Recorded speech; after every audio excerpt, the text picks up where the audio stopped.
Video like जरूर कर लीजिए और ऐसे वीडियो लगातार फ्री में पाने के लिए चैनल को तुरंत सब्सक्राइब कर लीजिए और बेल आइकन को जरूर टैप कर लीजिए ताकि आगे भी सारे वीडियो आपको मिलते रहे। यूट्यूब में फॉलो करते हैं तो प्लीज ये वाला फ्री टेलीग्राम चैनल जरूर ज्वाइन कर लीजिएगा। सारे नोटिफिकेशन सारे अपडेट यहीं पे आते हैं, ध्यान रखिए। नमस्कार दोस्तों, स्वागत है आपका यूपीपीएससी बेस्ट ऑनलाइन कोचिंग के इस यूट्यूब चैनल पर। फ्रेंड्स, आज की इस क्लास में हम लोग साइंस के एक महत्वपूर्ण क्लास का डिस्कशन करेंगे। दोस्तों, इससे पहले की क्लास में हम लोगों ने दूरी और विस्थापन के बारे में समझ रखा था, तो उसको एक बार थोड़ा सा यहाँ पे रिवाइज कर लेते हैं हम लोग, ताकि पीछे की चीज़ें एकदम स्पष्ट हो जाए। देखिए, अगर दूरी और विस्थापन की बात किया जाए, दूरी मतलब डिस्टेंस और विस्थापन मतलब डिस्प्लेसमेंट, है ना। ये देखो, दोनों एक दूसरे से रिलेटेड होते हैं। अगर दूरी की बात करेंगे तो दूरी मतलब क्या होता है कि जो तय की गई पथ की लंबाई होती है, पथ की लंबाई, इसको हम लोग दूरी कहते हैं। ठीक, पथ की लंबाई को दूरी कहते हैं। अगर बात करेंगे विस्थापन क्या होता है, तो जो प्रारंभिक बिंदु होता है और जो अंतिम बिंदु होता है, इसके बीच का जो डिफरेंस होता है, इसको विस्थापन कहते हैं। एक छोटे से एग्जाम्पल से समझते हैं। जैसे मान के चलिए ये आपका घर है, ठीक, और यहाँ पर आपका स्कूल है ना। अब होता क्या है कि आप अपने घर से अपने स्कूल पर आते हैं, मान लीजिए इसकी दूरी है 5 किलोमीटर, है ना, और फिर वापस से स्कूल से घर चले जाते हैं। अब देखिएगा, यहाँ पे आप 5 किलोमीटर आए और 5 किलोमीटर गए, तो जो दूरी है, दूरी कितनी हो जाएगी? आपने दूरी तय किया है 10 किलोमीटर। ठीक, वहीं पर अगर विस्थापन की बात करेंगे, आप शुरू में घर पर थे और अंतिम में भी घर पर आ गए, तो विस्थापन कितना हो जाएगा? विस्थापन हो जाएगा 0, है ना। मतलब आप देखिए, यहाँ पर प्रारंभ में यहाँ पर थे और लास्ट में भी यहीं पर थे, है ना, तो आपका 0 हो जाएगा। मान के चलिए आप ऐसे 5 किलोमीटर यहाँ से आए थे और वापस यहाँ पर आप 2 किलोमीटर रिटर्न लौटे, तो विस्थापन की बात करेंगे, प्रारंभिक ये है, अंतिम ये है, दोनों का डिफरेंस है 3 किलोमीटर। ठीक, तो पहला पॉइंट समझ में आ गया। देखिए, दूरी की बात करेंगे तो दूरी हमेशा पॉजिटिव होता है। दूरी न तो कभी निगेटिव हो सकता है और न ही कभी 0 हो सकता है, जबकि विस्थापन पॉजिटिव भी हो सकता है, निगेटिव भी हो सकता है और 0 भी हो सकता है। ठीक, इसके बाद देखिए, दूरी एक अदिश राशि है, ये पॉइंट याद रखिएगा। दूरी एक अदिश राशि है, जबकि विस्थापन की बात करेंगे ये एक सदिश राशि है। ठीक, इसके बाद देखिए, दूरी के का जो मात्रक होता है, दूरी का मात्रक होता है मीटर और विस्थापन का भी मात्रक होता है मीटर। दूरी और विस्थापन का जो अनुपात होता है, मतलब अगर आप कभी भी निकालेंगे दूरी बटे विस्थापन, तो ये हमेशा या तो 1 आएगा या तो 1 से बड़ा आएगा, कभी भी 1 से छोटा नहीं आ सकता। दूरी और विस्थापन का अनुपात या तो हमेशा 1 होगा या तो 1 से बड़ा होगा। तो इतनी चीज़ें हम लोगों ने पीछे की क्लास में पढ़ रखी थी। ये चीज़ फिर से रिपीट इसलिए किया गया ताकि आगे लिंक बन सके। देखिए, एक बार फिर से देख लीजिएगा। दूरी और विस्थापन की अगर बात करेंगे तो दूरी क्या होता है? तय की गई पथ की लंबाई, जैसे कि हम लोगों ने यहाँ पे एग्जाम्पल से समझा। आप 5 किलोमीटर गए और 5 किलोमीटर आए, टोटल कितना हो गया? 10 किलोमीटर। लेकिन विस्थापन क्या होता है कि प्रारंभिक बिंदु और अंतिम बिंदु के बीच का अंतर। आप शुरू में 0 पर, मतलब यहाँ पर थे, और लास्ट में भी यहीं पर आ गए, डिफरेंस 0 का, मतलब विस्थापन 0 है। जो दूरी है ये हमेशा पॉजिटिव होगा। पॉजिटिव का मतलब दूरी कुछ न कुछ रहेगा। लेकिन विस्थापन की बात करेंगे, पॉजिटिव भी हो सकता है, नेगेटिव भी हो सकता है और 0 भी हो सकता है। दूरी एक अदिश राशि है, जबकि विस्थापन एक सदिश राशि है। दूरी की बात करेंगे तो दूरी और विस्थापन का जो अनुपात है, ये हमेशा या तो 1 होगा या तो 1 से बड़ा होगा। इतनी चीजें हम लोगों ने पढ़ रखा था। अब देखिए, यहीं से दूरी और विस्थापन का कॉन्सेप्ट अगर क्लियर है तो आपको चाल और वेग के बारे में अच्छा समझ में आएगा। तो अब हम लोग बात करते हैं चाल। चाल मतलब स्पीड। स्पीड क्या होता है? देखिए, आपने मैथ्स में फार्मूला पढ़ा होगा, है ना, चाल बराबर दूरी बटे समय, ऐसा फार्मूला आपने जरूर पढ़ा होगा। देखिए, चाल बराबर दूरी बटे समय, मतलब speed is equal to distance upon time. तो दूरी बटे समय कहने का मतलब पता है क्या? देखिए, जो दूरी बटे समय आप लिख रहे हैं, तो यहाँ पे आपको क्या मिल रहा है? चाल मिल रहा है। अगर यहीं पर हम विस्थापन बटे समय लिख देंगे ना, विस्थापन बटे समय, तो आपको क्या मिल जाएगा? वेग मिल जाएगा। तो देखिए, दूरी बटे समय चाल है और विस्थापन बटे समय क्या हो जाएगा? ये वेग हो जाएगा। अब यहीं से एक चीज और समझिए। चाल आपकी, देखिए, दूरी आपकी अदिश राशि, तो चाल भी कैसी राशि? अदिश राशि। वेग, जो आपका विस्थापन है सदिश राशि, तो वेग भी कैसी राशि? सदिश राशि, है ना। तो और चीजों को एक एक करके हम लोग समझते हैं, देखते हैं, ज्यादा अच्छा क्लियर होगा। खाली इतना याद रखिएगा कि चाल बराबर दूरी बटे समय। अब डेफिनेशन क्या लिखा? कोई वस्तु इकाई समय में जितनी दूरी तय करती है उसे उसकी चाल कहते हैं। मतलब इकाई समय में जितनी दूरी तय करेगी उसे चाल कहेंगे। यह एक अदिश राशि, आपने पीछे भी समझ रखा है। इसका एसआई मात्रक मीटर प्रति सेकंड होता है, इसको याद रखिएगा। ठीक, अब देखिए, चाल मुख्यतः निम्नलिखित प्रकार की होती है। अब चाल की बात करेंगे, जैसे दूरी कई प्रकार की थी, है ना, एक समान दूरी, असमान दूरी, है ना, तो ऐसे चाल भी कई प्रकार की होगी। अब देखिए, कौन कौन सी चाल के प्रकार हैं। पहला प्रकार है एक समान चाल, यूनिफॉर्म स्पीड। यूनिफॉर्म स्पीड का मतलब क्या है कि एकांक समय में एकांक परिवर्तन। देखिए, जब कोई कण समान समय अंतराल में समान दूरी तय करता है तो इसकी चाल को एक समान चाल कहते हैं, या फिर यह चाल एक समान चाल कहलाती। मतलब समान समय अंतराल होगा और समान दूरी भी तय किया जाएगा। जैसे आप मान लीजिए 1 घंटे में आप 60 किलोमीटर की दूरी तय करते हैं, 2 घंटे में 120 किलोमीटर की दूरी तय करते हैं, 3 घंटे में 180 किलोमीटर की दूरी तय करते हैं, तो ये एक समान है, मतलब प्रति घंटे आप 60 किमी तय कर रहे हैं तो ये एक समान चाल आएगा। ठीक, देखिए यहाँ पे आगे क्या दिया, एक समान गति में हर समय मतलब जो तात्क्षणिक वेग का मान वही होता है जो औसत वेग का होता है। तो ये अभी हम लोग आगे डिस्कस करेंगे एक एक पॉइंट को। अभी आप इतना याद रखिए कि एक समान चाल क्या होता है, समान समय अंतराल में समान दूरी तय करना एक समान चाल कहलाता है। अब बात करेंगे असमान चाल, तो सीधी सी बात है नॉन यूनिफॉर्म की बात किया जा रहा है। तो देखिए नॉन यूनिफॉर्म का मतलब हो जाएगा देखिए समान समय अंतराल तो होगा लेकिन दूरी क्या हो जाएगी, असमान हो जाएगी। देखिए जब कोई कण समान समय अंतराल में असमान दूरी तय करता है तो उसकी चाल असमान अथवा परिवर्ती चाल कहलाती है। समझिएगा, आपने 1 घंटे में 60 किलोमीटर की दूरी तय की, फिर 2 घंटे में आपकी दूरी 100 हो गई, 3 घंटे में 190 हो गई। देखिए यहाँ पे चाल बदल रहा है, पहले घंटे में 60 का था, दूसरे में 40 हो गया, तीसरे घंटे में कितना हो गया आप देखेंगे तो यहाँ पर 90 हो गया। तो ये चाल लगातार बदल रहा है, मतलब यहाँ पर ये हमेशा एकदम फाइनल डेटा को देखा जाता है, लेकिन यहाँ पे समझने के लिए मैं ऐसे अलग अलग एग्जाम्पल लिख रहा हूँ। देखिए आपको क्लियर हो रहा है। अब देखिए बात करेंगे औसत चाल, तो औसत तो बहुत ही आसान होता है ना, औसत कहीं भी निकालना है तो एवरेज बराबर आपने पढ़ रखा है ना, टोटल अपान टोटल, है ना। ये कहने का मतलब क्या है कि जितनी चीजें आप रखेंगे वहां पे कंप्लीट की बात करेंगे वही आपका एवरेज होता है। देखिए औसत चाल बराबर टोटल डिस्टेंस और टोटल टाइम, तो आपने यहाँ पे लिखा भी है कि औसत चाल जो होता है तय की गई कुल दूरी और लिया गया कुल समय, है ना। तो दिए गए समय अंतराल में तय की गई कुल दूरी तथा कुल समय के अनुपात को औसत चाल कहते हैं। आसानी से आप चीजें याद रख पाएंगे, आपको कोई दिक्कत नहीं। देखिए अब सीधी सी बात है, अब चाल में क्या क्या आपको याद रखना है। चाल की बात करेंगे तो चाल का फार्मूला होता है दूरी बटे समय, पहला पॉइंट आपको याद रखना है ना। चाल के मात्रक की बात करेंगे तो चाल का मात्रक होता है मीटर प्रति सेकंड, ये भी याद रखिएगा। अब अगर इससे आपको इसकी बीमा पूछ लिया जाए तो बीमा होता है एल टी इनवर्स, है ना, ये बीमा भी याद रखिएगा। चाल कैसी राशि, तो चाल एक अदिश राशि, ये भी पॉइंट आपको याद रहेगा, किसी प्रकार की कोई समस्या नहीं बनेगी। इससे ज्यादा डेटा चाल से आपसे कभी भी नहीं पूछ सकते। अब आगे बढ़ेंगे, चाल के बाद बात करेंगे वेग। वेग मतलब वेलोसिटी।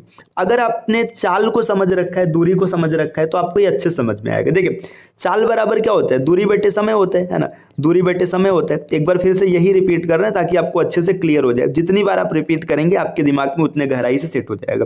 वहीं पर वेग की अगर बात करेंगे तो वेग बराबर क्या हो जाएगा, विस्थापन बटे समय। अब देखिए एक दूसरे को अगर रिलेट करेंगे ना तो काफी इंफॉर्मेशन निकल के आएगा। देखिए दूरी अदिश राशि थी तो चाल भी अदिश हो गई, है ना।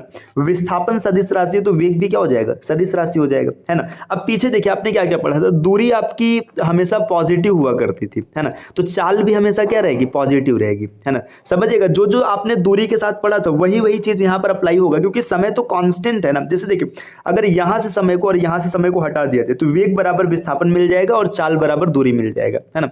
तो देखिए अब जितनी चीज आपने पीछे पढ़ा है, देखिए चाल के बारे में आपने जो जो पढ़ा था, चाल अदिश होता है ना, चाल हमेशा पॉजिटिव होता है ना।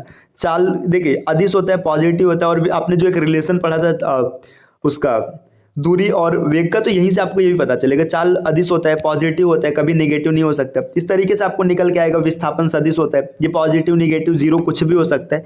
तो एक एक करके समझते हैं, ज्यादा बेहतर क्लियर होगा, है ना। देखिए यहाँ पे लिखा है कोई वस्तु इकाई समय अंतराल में निश्चित दिशा में जितनी दूरी तय करता है, यानी जितना विस्थापित होता है, उसे उस वस्तु का वेग कहते हैं। यह एक सदिश राशि है, इसका एसआई मात्रक मीटर प्रति सेकंड होता है। वेग धनात्मक, ऋणात्मक या शून्य तीनों हो सकता है ना। आपने पीछे जो पॉइंट समझा था वही यहाँ पे काम आएगा।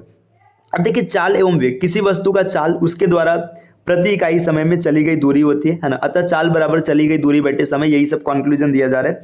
और वेग क्या हो जाएगा, विस्थापन बटे समय हो जाएगा। एक पॉइंट यहां से याद रखिएगा, अगर कभी भी आपसे चाल और वेग का अनुपात पूछ ले, चाल बटे वेग, तो आपको ये हमेशा याद रखना या तो ग्रेटर देन या इक्वल टू 1 होगा। मतलब चाल और वेग का अनुपात कभी भी 1 से छोटा नहीं हो सकता, या तो 1 होगा या तो 1 से बड़ा होगा। ये पूरी तरीके से वही इंफॉर्मेशन है जो आपने पीछे पढ़ा था दूरी और विस्थापन को लेकर के। चलिए अब आगे बढ़ते हैं। नेक्स्ट आगे यहाँ पे दिया त्वरण। त्वरण का मतलब है एक्सीलरेशन, है ना। एक्सीलरेशन की बात करेंगे कि त्वरण किस प्रकार से काम करता है, तो एक एक करके चीजों को समझते। देखिए त्वरण क्या होता है, सबसे पहले अगर हम लोग बात करेंगे त्वरण, आप देखिए त्वरण बराबर वेग परिवर्तन, या फिर सीधा सीधा आप लिख सकते हैं वेग बटे समय, है ना। अब एक चीज ध्यान दीजिएगा, वेग आपकी कैसी राशि है, सदिश राशि। जब वेग सदिश राशि है तो त्वरण भी क्या हो जाएगी, सदिश राशि हो जाएगी। इसको इंडिकेट ए से किया जाता है, तो A is equal to V upon T, ये छोटा सा फार्मूला होता है। वेग के मात्रक की बात करेंगे तो मीटर प्रति सेकंड, और इसमें समय जुड़ जाएगा तो इसका जो मात्रक हो जाएगा, इसका मात्रक होता है मीटर प्रति सेकंड स्क्वायर। और यहीं पर अगर वीमा की बात करेंगे तो देखिए वीमा इसका हो जाएगा एल टी के पावर -2, है ना। यहाँ पर -2 है। तो ये कुछ छोटे छोटे पॉइंट्स हैं जिसे आपको याद रखना चाहिए। चलिए अब पढ़ते हैं, हम लोग देखते हैं। देखिए, किसी वस्तु के वेग परिवर्तन के समय दर को उसका त्वरण कहते हैं या फिर त्वरण कहलाता है। यह एक सदिश राशि, देखिए जो जो पॉइंट यहाँ पे लिखा है वही सब मिलेगा। वेग परिवर्तन का समय दर क्या होगा, या वेग बटे समय क्या होगा, त्वरण होगा। यह एक सदिश राशि है ना। अब यहाँ पे देखिए इसमें आगे क्या दिया, इसका मात्रक मीटर प्रति सेकंड स्क्वायर होता है। त्वरण बराबर वेग परिवर्तन बटे समय अंतराल a = डेल्टा v बटे डेल्टा t। ये जो साइन बना है इसको हम लोग डेल्टा मान कहते हैं ना। इसका मतलब ये होता है कि अंतर की बात कर रहे हैं। ठीक, अब आगे बढ़ते हैं और भी आगे देखते। देखिए यहाँ पे ये एक विमीय गति के समीकरण है ना, इसको गति के समीकरण के नाम से जाना जाता है। यदि कोई वस्तु u वेग से चलना प्रारंभ करती है तथा t समय पश्चात v वेग प्राप्त कर लेती है, वस्तु का त्वरण a है तथा तय दूरी s हो, तो वस्तु की गति के लिए निम्नलिखित समीकरण दिए जाते हैं। देखिए गति के 3 समीकरण दिए जाते हैं ना। ये तीनों समीकरण क्या है, v बराबर u प्लस at, ये गति का प्रथम समीकरण है। s बराबर ut plus half at square, ये गति का दूसरा समीकरण है। और v square = u square plus 2as, ये गति का तीसरा समीकरण। इसे भी आपको याद रखना चाहिए, आप आसानी से याद रख सकते हैं।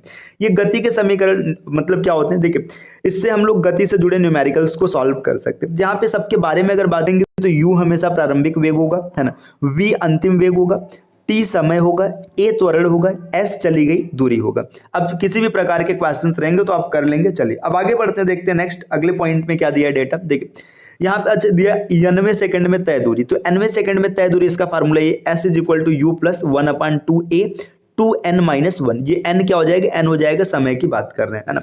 अब देखिए बात करते हैं हम लोग गुरुत्वाधीन गति की बात करेंगे। गुरुत्वाधीन गति का मतलब कोई भी पिंड गति कर रहा है वो ग्रेविटी के अधीन है ना। देखिए यहाँ पे लिखा भी मोशन अंडर ग्रेविटी है ना। अब गुरुत्वाधीन गति में क्या होता है, जो गति के समीकरण है ना उसी में थोड़ी सी चेंजिंग की जाती है। चेंजिंग होने का मतलब क्या समझिए, गुरुत्वाधीन मतलब ग्रेविटी के अधीन आपको गति करना है। जैसे देखिए अब ग्रेविटी के अधीन आप 2 तरीके से गति कर सकते हैं। मान लीजिए पृथ्वी है, ठीक, आप यहाँ पर खड़े हैं, ठीक, मान लीजिए आप यहाँ पर खड़े हैं, ठीक। अब देखिए हो क्या रहा है, परिस्थिति को समझिए।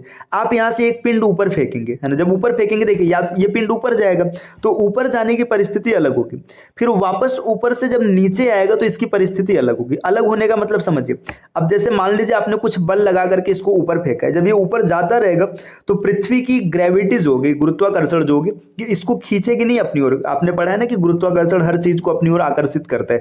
तो ये पिंड ऊपर जाने का प्रयास कर रहा है लेकिन ग्रेविटी इसको नीचे खींच रही है। तो आपने जितना फोर्स लगाया है उसके परिणामी में कुछ न कुछ परिवर्तन आ जाएगा। और वहीं वापस से देखिए जब ये ऊपर से नीचे आ रही है तो जिस फोर्स से नीचे आ रही है उसमें वृद्धि होती रहेगी। क्यों होती रहेगी, या फिर वो परिवर्तित होता रहेगा, क्यों, क्योंकि ग्रेविटी उसको लगातार खींच रही है। तो गुरुत्वाधीन गति का मतलब ये होता है कि बस गुरुत्व के अधीन जो गति होती है उसी को गुरुत्वाधीन गति कहते हैं। आपको इतना याद रखना है। देखिए यदि किसी वस्तु को ऊपर की ओर फेंका जाता है या नीचे की ओर गिराया जाता है तो वस्तु पृथ्वी के गुरुत्वीय क्षेत्र में गति करती है। इस प्रकार की गति को ही गुरुत्वाधीन गति कहते हैं। मतलब जो गुरुत्वाकर्षण के अधीन गति होगा उसी को गुरुत्वाधीन गति कहेंगे। गुरुत्वाधीन गति के समीकरण लिखते समय त्वरण a के स्थान पर गुरुत्वीय त्वरण g लिखते हैं। बस इसको याद रखिए। देखिए यहाँ पे जो a होगा, जो सामान्य त्वरण था, यहाँ पे g लिखेंगे। और यस मतलब चली गई दूरी, तो आप ऐसे 36 दूरी तय करते थे, लेकिन यहाँ पे हाइट की बात है तो यहाँ पे आप लिखेंगे h। बस ये 2 चेंजिंग करेंगे और कुछ साइन का चेंजिंग होगा। चलिए देखते हैं। देखिए यहाँ पे देखिए दिया है कि जब कोई भी पिंड ऊपर की ओर गति करेगा, ऊपर की ओर जब गति कर रहा है, समझिएगा पिंड ऊपर जा रहा है। अब आपने जितना बल लगाया है ना, जैसे मान के चलिए आपने कुछ बल से फेंका है ऊपर जाने के लिए, अब आप चाहते हैं कि पिंड ऊपर जाए लेकिन ग्रेविटी इसको नीचे खींच रही है। तो यहाँ पे क्या हो रहा है, ग्रेविटी आपके बल को कम करने का काम कर रही है, तो इस वजह से यहाँ पे माइनस लिखेंगे। अगर कोई भी पिंड नीचे से ऊपर की ओर जाएगा तो आप वहां पे हमेशा किस साइन का यूज करेंगे, आप माइनस का। माइनस का यूज क्यों करेंगे, कहानी आपको समझ में आ गई है। आप चाहते हैं कि पिंड ऊपर जाए, मतलब आपने इसीलिए फेंका है कि वो ऊपर जाए, लेकिन ग्रेविटी उसको अपोजिट डायरेक्शन में खींच रहा है, तो इस वजह से माइनस करेंगे। जब भी ऊपर की ओर गति करेगा तो v बराबर u प्लस जी टी। देखिए समझेगा, आपने पीछे देखा था ना v = u plus A T, आपने ये फार्मूला देखा था। आपको मैंने अभी यहाँ पे चर्चा किया कि a के स्थान पे g लिखेंगे है ना, और s के स्थान पर h लिखेंगे। और साइन का खेल है, प्लस या माइनस क्या लगेगा ये आपको कंडीशन के हिसाब से पता चलेगा। जब पिंड ऊपर की ओर जाएगा तो आपको निगेटिव साइन का प्रयोग करना है। तो देखिए आप लिखेंगे v बराबर u माइनस है ना, a के स्थान पर g और यहाँ पर t। देखिए ये पहला समीकरण हो गया।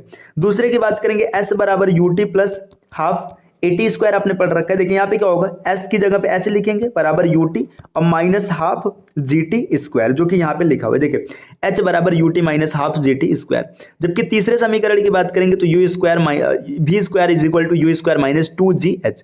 अब यहीं पर ऊपर की ओर देखिए, जब कोई पिंड नीचे ऊपर से नीचे आएगा तब की परिस्थिति क्या रहेगी, तब आप माइनस के स्थान पर प्लस लिखेंगे। v बराबर u प्लस जी टी है ना, h बराबर ut plus half G T square और v स्क्वायर बराबर u स्क्वायर प्लस 2gh। तो ये सब इक्वेशन आप याद रखिएगा, कई बार आपको डायरेक्ट देखने के लिए मिल जाएंगे। तो दोस्तों ये बात रही मोशन। अभी तक हम लोगों ने जितनी गति की बात की 1D गति है। 1D गति मतलब एक विमीय गति, या फिर आप ऐसे समझिए सरल रेखा में गति, है ना, सरल रेखा में गति। तो यहाँ पे ये जितने भी फार्मूले आपने पढ़े हैं सब सरल रेखा में गति के। अभी जो प्रक्षेप्य गति आपको दिख रहा है प्रोजेक्टाइल मोशन, ये 2D मोशन होता है। 2D मोशन मतलब द्विविमीय गति। जैसे अब एग्जांपल समझिए, आप ऐसे ब्रिज पर चल रहे हैं, देखिए पहले छोटा सा एग्जांपल, आप ऐसे एक रोड पर जा रहे हैं। आप जब रोड पर जा रहे हैं तो रोड पर जाने का मतलब आप खाली आगे बढ़ रहे हैं। देखिए ना, ये रोड ऐसे है। अब आप ब्रिज पर चल रहे हो, देखिए ब्रिज की बात करेंगे तो ब्रिज ऐसे होता है ना, पुल ऐसे होता है। मान के चलिए जब आप यहाँ से ब्रिज पर चढ़ रहे हैं, है ना, देखिए यहाँ से आप चढ़ रहे हैं तो इस कंडीशन को देखिए, आप पहले यहाँ पर थे, फिर यहाँ पर आ गए, फिर यहाँ पर आ गए, आप आगे भी जा रहे हैं और साथ साथ ऊपर भी जा रहे हैं। तो इसको 2D गति कहते हैं, द्विविमीय गति कहते हैं। तो इसमें प्रोजेक्टाइल मोशन की चर्चा हम लोग अगले क्लास में करेंगे। दोस्तों आपको क्लास कैसी लगी आप कमेंट करके जरूर बताइएगा, आपके कमेंट से मोटिवेशन मिलता है। साथ में वीडियो को अपने फ्रेंड्स के साथ शेयर कीजिए, चैनल को सब्सक्राइब कीजिएगा, है ना। मिलते हैं आपसे नेक्स्ट वीडियो में कुछ नए कॉन्सेप्ट के साथ, तब तक के लिए नमस्कार।